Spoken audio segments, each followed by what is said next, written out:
નમસ્કાર, સ્વાગત છે આપનું. હું છું સમીર. ગુજરાત વિધાનસભાની ચૂંટણી પહેલા મોટા સમાચાર. રાજસ્થાન કોંગ્રેસના ધારાસભ્યએ ટ્વીટ કર્યું છે કે ગુજરાત કોંગ્રેસ તૂટવાનો ડર લાગી રહ્યો છે. ગુજરાત કોંગ્રેસ તૂટવાનો રાજસ્થાન કોંગ્રેસને ડર છે અને ગુજરાત કોંગ્રેસના 10 ધારાસભ્યો પર ભાજપની નજર છે. આ પ્રકારનું ટ્વીટ કર્યું છે રાજસ્થાન કોંગ્રેસના નેતા સંયમ લોઢાએ ગુજરાત કોંગ્રેસમાં ભંગાણ થવાની આશંકા વ્યક્ત કરી. અને રાજસ્થાન કોંગ્રેસના સિરોહીના ધારાસભ્ય છે સંયમ લોઢા. તેમણે આ પ્રકારની ભીતિ સેવી છે. તેમણે આશંકા જતાવી છે કે ગુજરાત કોંગ્રેસના 10 ધારાસભ્યો પર ભારતીય જનતા પાર્ટીની નજર છે. આ પ્રકારનું તેમણે ટ્વીટ કર્યું. અને રાજસ્થાન કોંગ્રેસને ડર છે કે ગુજરાતમાં કોંગ્રેસના ધારાસભ્યો તૂટશે. આ પ્રકારનું તેમણે ટ્વીટ કર્યું સંયમ લોઢા, કે જેઓ સિરોહીના ધારાસભ્ય છે. તો આખરે કયા એવા 10 ધારાસભ્યો તૂટવાનો ડર લાગી રહ્યો છે રાજસ્થાન કોંગ્રેસને, અને કયા આધાર પર તેઓ કહી રહ્યા છે? આ પ્રકારની માહિતી તેમની પાસે જો છે તો એ માહિતી કોણે આપી? એવા કયા 10 ધારાસભ્યો છે? આ પ્રકારની માહિતી તેમણે કોની પાસેથી મેળવી? સંયમ લોઢા એ આ પ્રકારની આશંકા જતાવી છે. તેની પાછળ કોઈક તો તર્ક હોવો જોઈએ, અને એટલે જ તેમણે આ પ્રકારનું ટ્વીટ કર્યું છે. તો ગુજરાત કોંગ્રેસને ચેતી જવા માટે તેમણે આ ટ્વીટ કર્યું છે કે શક્ય છે, એ આશંકા જતાવવામાં આવી કે ગુજરાત કોંગ્રેસના 10 ધારાસભ્યો એ તૂટી શકે છે. ભાજપની નજર છે તેમને પર, અને એ 10 ધારાસભ્યો કોણ હોઈ શકે છે? આ પ્રકારની અનેક ચર્ચાઓ થઈ રહી છે રાજકીય ગલિયારામાં, અને રાજકારણની અંદર બધું સંભવ છે એ સૌ કોઈ માને છે. અગાઉ પણ જોયું કે ભારતીય જનતા પાર્ટીમાં અનેક એવા કોંગ્રેસના નેતાઓ છે કે જેઓ જોડાયા, એ નેતા ધારાસભ્ય હોય કે પછી એ પ્રતિનિધિ હોય, કોંગ્રેસના નાના મોટા કાર્યકર્તાઓ હોય, આ તમામ લોકો ભૂતકાળની અંદર જોવા મળ્યું છે કે તેઓ ભાજપમાં જોડાયા છે. અને જ્યારે ચૂંટણી નજીક આવતી હોય છે, વિધાનસભાની કે લોકસભાની, તે વખતે આ પ્રકારની ઘટના તેની આસપાસ ઘણી બનતી હોય છે. સંયમ લોઢા, કે જેમણે આ પ્રકારની આશંકા વ્યક્ત કરી, રાજસ્થાન કોંગ્રેસના સિરોહીના ધારાસભ્ય છે સંયમ લોઢા. નરેશ પટેલ શું કરશે તેને લઈને 4 મહિના પહેલા શરૂ થયેલું કાઉન્ટડાઉન હજુ પણ અટક્યું નથી. અને હવે ભાજપના પ્રદેશ પ્રમુખ CR પાટીલે દાવો કર્યો કે નરેશ પટેલ ભાજપના શુભેચ્છક છે અને રહેશે. નરેશભાઈ એ જ્યારે પણ એમનો નિર્ણય કરશે એ રાઈટ ટાઈમે કરશે અને રાઈટ પાર્ટી ચોઈસ કરશે, અને કોંગ્રેસ જ ચોઈસ કરશે. અમે તો આવકારીએ છીએ નરેશભાઈને કે નરેશભાઈ, તમારા જેવા વ્યક્તિને આમ આદમી પાર્ટીમાં જરૂર છે. જે ભારતીય જનતા પાર્ટી સાથે જે શુભેચ્છક તરીકે જોડાયેલા છે, તો એ અમારો સાથ જળવાઈ રહેશે એવો મને વિશ્વાસ છે. ખોડલધામ ટ્રસ્ટના પ્રમુખ નરેશ પટેલ પોતાની પાર્ટીમાં જ આવે, રાજ્યની ત્રણેય પાર્ટીઓ આગ્રહ રાખીને બેઠી છે. જોકે નરેશ પટેલ રાજકારણમાં પગલું માંડવા માટે હજુ સમાજની સલાહની રાહ જોઈને બેઠા છે. શુક્રવારે ભાજપ પ્રદેશ પ્રમુખ અને પૂર્વ મુખ્યમંત્રી રૂપાણીએ નરેશ પટેલનો ઝુકાવ પહેલેથી ભાજપ તરફી હોય એ પ્રકારના નિવેદન આપ્યા. જ્યારે પણ એમની સાથે વાત થાય છે ત્યારે સ્પષ્ટ કરે છે કે મીડિયા પોતાની રીતે કહે છે, મેં ક્યારેય કોઈ પાર્ટીમાં જોડાવાનું કહ્યું નથી. એવું એમણે મને મારી સાથેની વાતચીતમાં પણ કહ્યું છે. મને વિશ્વાસ છે કે શ્રી નરેશભાઈ પટેલ જે રીતે પ્રજા સાથે જોડાયેલા છે, એક ધાર્મિક સંસ્થાના વડા છે, ત્યારે જે ભારતીય જનતા પાર્ટી સાથે જે શુભેચ્છક તરીકે જોડાયેલા છે, તો એ અમારો સાથ જળવાઈ રહેશે. તો નરેશભાઈનો પોતાનો અંગત નિર્ણય હોઈ શકે, પરંતુ મને પૂરી શ્રદ્ધા છે કે એ ભાજપ સાથે રહેશે. ગુરુવારે સંઘાણીએ સમાજને પૂછીને રાજનીતિમાં આવવાની નરેશ પટેલની યોજના પર કટાક્ષ કરી કેટલાક સવાલો કર્યા. જ્યાં સુધી પત્તા નથી ખોલ્યા ત્યાં સુધી દરેક પાર્ટી પટેલને પોતાના શુભેચ્છક માની રહી છે. શનિવારે લેવા પટેલ સમાજની બેઠક પણ યોજાશે. બની શકે કે આ બેઠકમાં જ નરેશ પટેલની દિશા નક્કી થાય, અથવા તો હજુ પણ થોડી રાહ જોવી પડે. Bureau report, news 18 Gujarati. નવા શૈક્ષણિક વર્ષથી રાજ્યની શાળાઓમાં શ્રીમદ ભગવદ્ ગીતાને અભ્યાસક્રમમાં દાખલ કરવાના નિર્ણય પર રાજનીતિ ગરમાઈ છે. MIM નિર્ણયને ભાજપ RSSનો હિન્દુ રાષ્ટ્રનો એજન્ડા ગણાવ્યો, તો આમ આદમી પાર્ટીએ પણ કટાક્ષ કર્યો.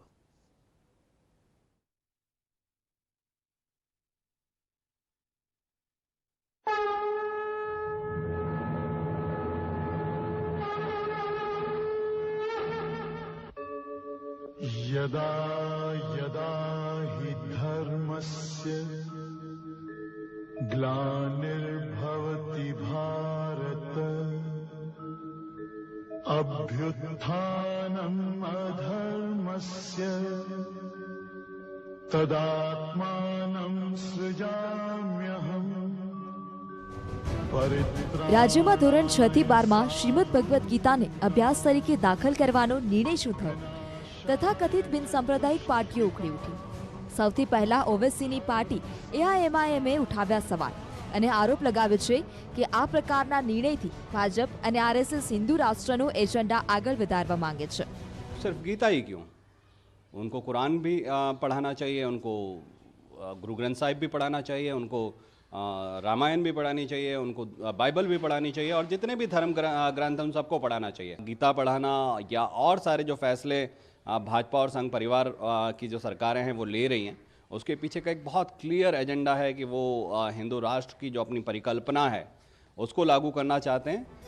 આ તરફ આમ આદમી પાર્ટીના નેતા અને દિલ્હીના નાયબ મુખ્યમંત્રી મનીષ સિસોદિયાએ સવાલ ઉઠાવતા વિવાદિત નિવેદન પણ કર્યું. बिल्कुल पढ़ाएं, लेकिन क्लास में नहीं, जिन लोगों ने पढ़ रखी है वो अमल में भी लाएं. जो पढ़ा रहे हैं गीता, सबसे पहले तो वो अपने जीवन में अमल में तो लाएं. काम करते हैं रावण वाले और बात करते हैं गीता की. ગુરુવારે ગુજરાત સરકારે નિર્ણય કર્યો કે આગામી શૈક્ષણિક વર્ષથી રાજ્યની શાળાઓમાં ધોરણ 6 થી 12 માં શ્રીમદ ભગવદ્ ગીતાનો સમાવિષ્ટ મૂલ્યો અને સિદ્ધાંતોનો બાળકોને સમજ અને રસ પડે તે પ્રમાણે પરિચય કરાવવામાં આવશે. ધોરણ 6 થી 8 માં શ્રીમદ ભગવદ્ ગીતાનો પરિચય સર્વાંગી શિક્ષણ વિષયના પાઠ્યપુસ્તકમાં વાર્તા અને પઠન પાઠન વગેરે સ્વરૂપમાં આપવામાં આવશે. ધોરણ 9 થી 12 માં શ્રીમદ ભગવદ્ ગીતાનો પરિચય પ્રથમ ભાષાના પાઠ્યપુસ્તકમાં વાર્તા અને પઠન પાઠન વગેરે સ્વરૂપમાં આપવામાં આવશે. શ્રીમદ ભગવદ્ ગીતાના પઠન પાઠનનો પ્રાર્થના કાર્યક્રમમાં પણ સમાવેશ કરવામાં આવશે. શાળાઓમાં શ્રીમદ ભગવદ્ ગીતા આધારિત શ્લોકગાન, શ્લોકપૂર્તિ, વક્તૃત્વ, નિબંધ, નાટ્ય, ચિત્ર અને ક્વિઝ વગેરે જેવી વિવિધ સ્પર્ધાઓ અને સર્જનાત્મક પ્રવૃત્તિઓ યોજવામાં આવશે. Bureau report, news 18 Gujarati. અને હવે વાત કરીશું ધગધગતી ગરમીની. ગુજરાતમાં ઉનાળાની માર્ચથી લોકો ત્રાહિમામ છે. રાજ્યના 12 શહેરોમાં ગરમીનો પારો 40 ડિગ્રીને પાર પહોંચી ગયો. અમરેલીની વાત કરીએ તો અમરેલીમાં 42 ડિગ્રી સેલ્સિયસ સાથે રાજ્યનું સૌથી ગરમ શહેર જોવા મળ્યું. તો રાજકોટ, અમદાવાદ અને ગાંધીનગરમાં 41 ડિગ્રી સેલ્સિયસ તાપમાન નોંધાયું. ભુજ, કંડલા, કેશોદ અને ડીસામાં પણ 41 ડિગ્રી તાપમાન. વડોદરા, વિદ્યાનગર, બરોડા અને દમણમાં 40 ડિગ્રી તાપમાન. અને રાજ્યમાં 24 કલાક ગરમીનો પારો હજુ પણ યથાવત રહેશે અને 24 કલાક બાદ રાજ્યના તાપમાનમાં ઘટાડો થશે. તો આગામી 24 કલાક સૌરાષ્ટ્ર અને કચ્છમાં યલો એલર્ટ એ ઘોષિત કરવામાં આવ્યું છે.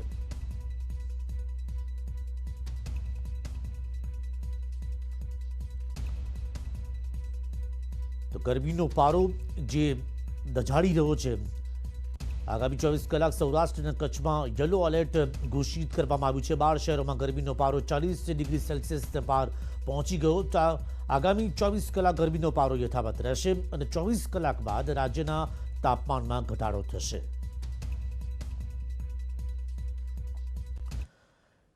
આજે ધૂળેટીનો દિવસ રંગનો અને ખુશીનો, પરંતુ કેટલાક લોકો માટે આ તહેવાર માતમમાં ફેરવાઈ ગયો. રાજ્યમાં ધૂળેટીના પર્વ પર અલગ અલગ સ્થળોએ ડૂબી જવાથી કુલ 13 વ્યક્તિના મોત થયા, જેમાં દ્વારકામાં ત્રિવેણી સંગમમાં નહાવા પડેલા 5 યુવકોના મોત થઈ ગયા, જ્યારે કે મહીસાગર નદીમાં નહાવા પડેલા કઠલાલના 4 યુવાનો ડૂબી ગયા. મહીસાગરના ઢીસિયાના 2 યુવકોના હાડોટમાં ડૂબવાથી મોત થયા, જ્યારે ખેડામાં ઝરોલમાં તળાવમાં ડૂબવાથી 2 બાળકોના મોત થઈ ગયા.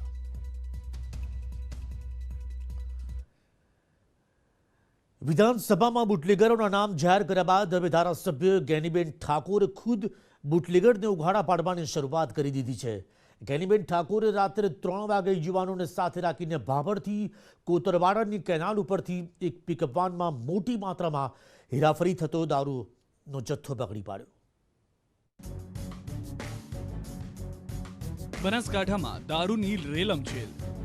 ભાભરના કોતરવાડા નર્મદા કેનાલ પાસે જનતા રેડ. જનતા રેડમાં જોડાયા વાવના ધારાસભ્ય જ્ઞાનીબેન ઠાકોર. રાત્રે 3 વાગે જ્ઞાનીબેન ઠાકોરે બુટલેગરના અડ્ડા પર કરી રેડ. જુઓ દારૂની બોટલના આ દ્રશ્યો. ધારાસભ્યએ જનતા રેડ કરીને 100 પેટી જેટલો દારૂ ઝડપી પોલીસને સોંપ્યો. ગૃહ વિભાગની માગણીઓ ઉપર બનાસકાંઠાની અંદર જે દારૂ ઘુસાડવામાં આવે છે, વિનુ સિંધી નામનો બુટલેગર, ભાભરથી 25 કિલોમીટર દૂર ગેનીબહેને યુવાનોને સાથે રાખીને જનતા રેડ પાડી તો ખબર પડી કે આ દારૂનો જથ્થો કુખ્યાત બુટલેગર વિનોદ સિંધીનો છે અને આ વાતની કબૂલાત ખુદ હાંચોર ગામના આ યુવકે કરી, જે GJ02 ZZ0207 નંબરની જીપ ચાલુ ભરીને જતો હતો. ક્યાંનો છે ભાઈ? હાચોર. હાચોર. આ દારૂની ગાડી ક્યાંથી ભરી? હાચોરથી. હાચોરથી. અને કોની ગાડી છે? ગાડી વિનોદ. વિનોદ?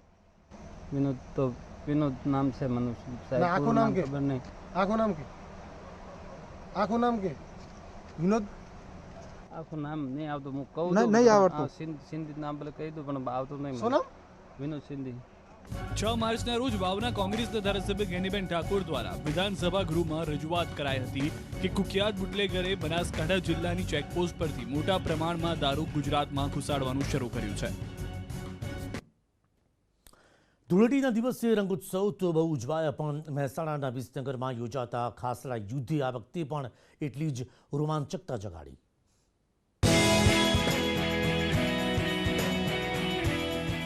આમ તો ધૂળેટી એટલે રંગોનું પર્વ, પણ મહેસાણા જિલ્લાના વિસનગરમાં ધૂળેટી રંગોથી નહીં પરંતુ એકબીજાને ખાસડા મારીને ઉજવવામાં આવે છે.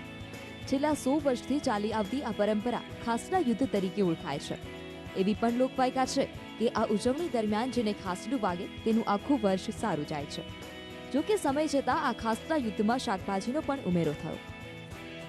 જૂતા યુદ્ધ ચાલતું હતું અને હવે એની જગ્યાએ શાકભાજી લીધું છે. જૂતા યુદ્ધમાં કેવું હતું કે પુરાણિક કથા ચાલતી હતી કે જેને જૂતું વાગે એનું વર્ષ સારું જાય. વિસનગરમાં ઘણા વર્ષોથી પરંપરા ચાલી રહી છે અને એના પાછળ એવી માન્યતા કહેવાય છે કે જે દિવસે ખાસડા યુદ્ધના દિવસે 500 થી 1000 લોકો ભેગા થાય છે, નાના મોટા બધા જ, અને લેડીઝો પણ જોવા માટે આવતી હોય છે અને નવી જનરેશન પણ અત્યારે બધી જોડાઈ રહી છે અને બધા ભેગા થઈને આનંદ કરતા હોય છે અને સવારથી 6-7 વાગ્યાથી બધા ભેગા થાય છે અને શાકભાજીનો અને ખાસડા ઈદનો આનંદ લઈને અને બધા છૂટા પડે છે.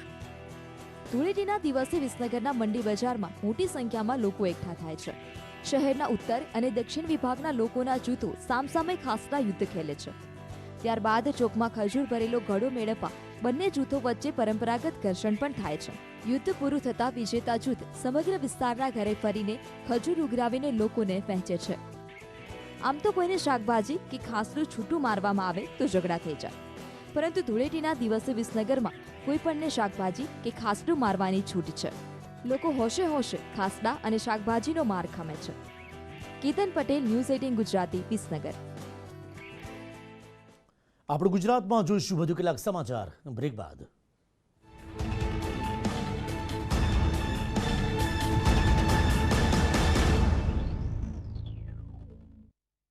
સુહાના મસાલે બનાए पनीर मजेदार.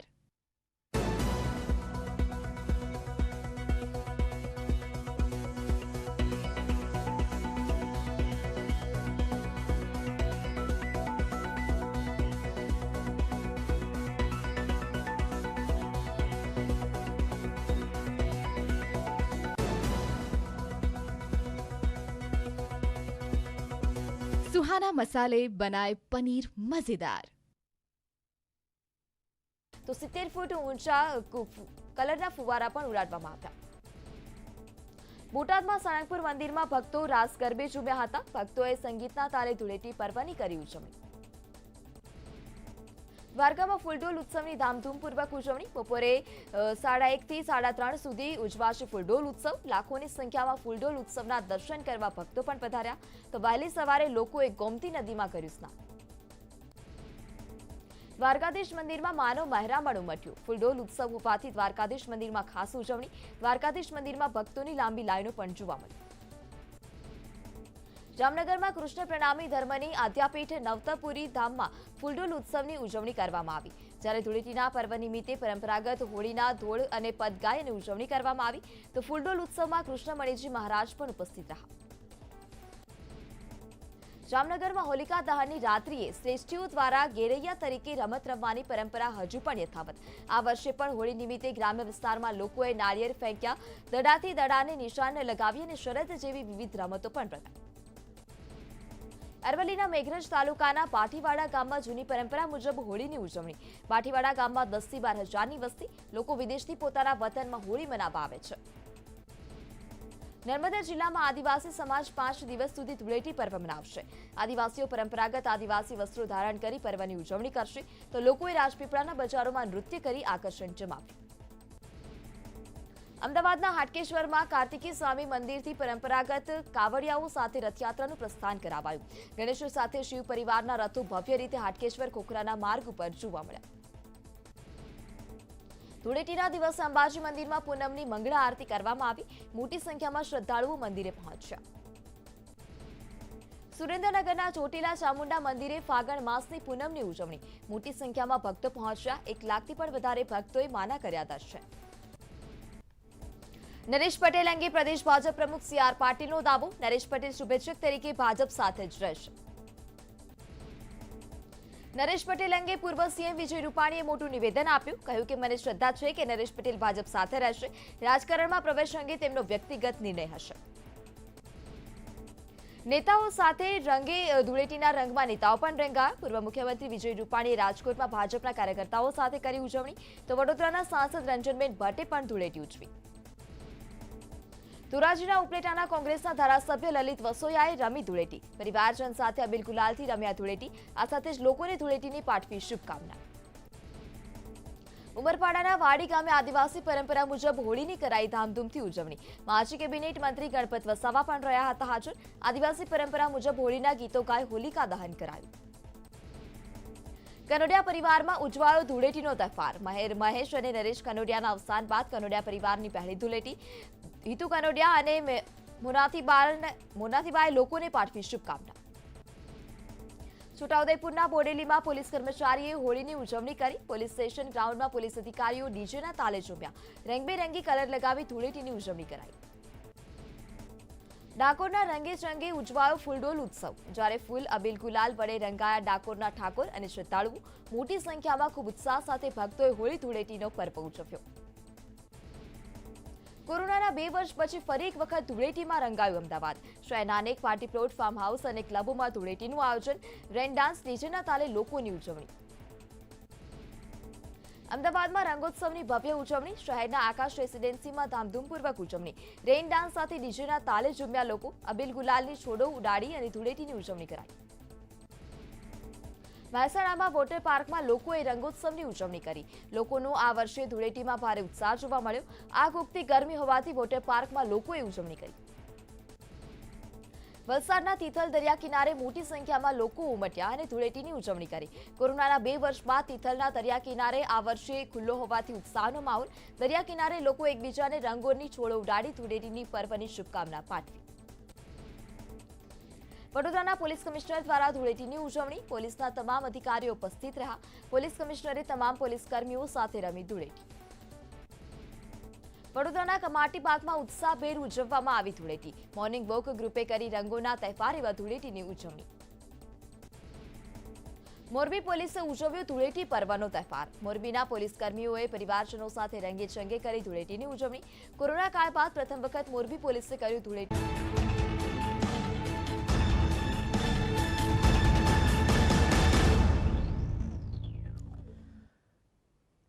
Welcome back. ધૂળેટીમાં કેટલાક વિસ્તારોમાં વિશ્વાસ ન આવે તેવી અનોખી પરંપરા જોવા મળે છે. ઘર પર ચઢીને ઢોલ નગારા વગાડતા દ્રશ્યોએ આ તહેવારને વધુ રંગીન બનાવ્યો, તો માતાએ લગાવેલી મમતાની દોડ પણ અનોખી હતી. 39 ડિગ્રીના ધોમધકતા તડકામાં ખુલ્લે પગે મહિલાઓની આ દોડ સામાન્ય નહીં પણ મમતાની દોડ છે. દ્રશ્યો છે પાટણ જિલ્લાના બ્રહ્મવાડા ગામના.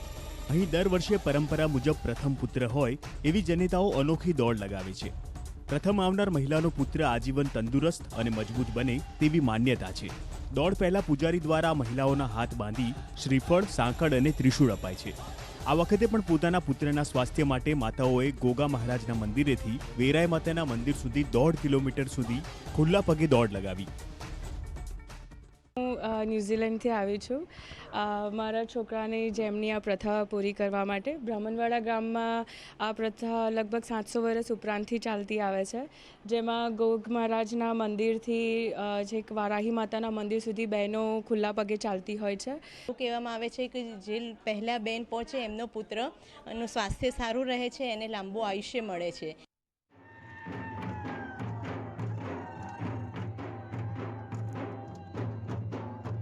ઘર પર ચડીને ઢોલ નગારા વગાડી રહેલા આ દ્રશ્યો છે મહીસાગરના.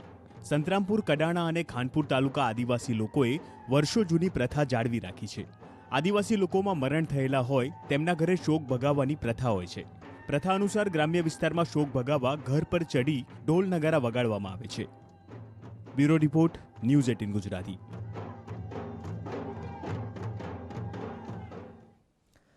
તો રંગોત્સવના તહેવારમાં નેતાઓ પણ રંગે રંગાયા. પૂર્વ મુખ્યમંત્રી વિજય રૂપાણીએ રાજકોટમાં ધૂળેટીના પર્વની ઉજવણી કરી. આ તરફ ધારાસભ્ય જીતુભાઈ ચૌધરીએ પોતાના નિવાસસ્થાને ધૂળેટી ઉજવી. દર વર્ષની જેમ આ વખતે પણ જીતુભાઈ ચૌધરીના ત્યાં સમર્થકોનો મેળાવડો જામ્યો. તો વડોદરામાં સાંસદ રંજનબેન ભટ્ટે રંગોત્સવની ઉજવણી અનોખી રીતે કરી અને સાંસદે સફાઈ કર્મચારીઓ સાથે ફૂલ અને ગુલાલથી ધૂળેટીની ઉજવણી કરી હતી. તો કેન્દ્રીય મંત્રી પરસોત્તમ રૂપાલાએ પરિવાર સાથે તિલક અને ધૂળેટીની ઉજવણી કરી.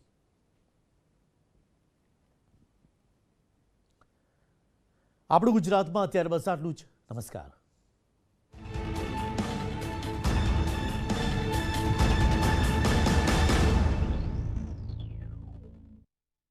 ન્યૂઝ હેડલાઇનના પ્રાયોજક પેટ સફા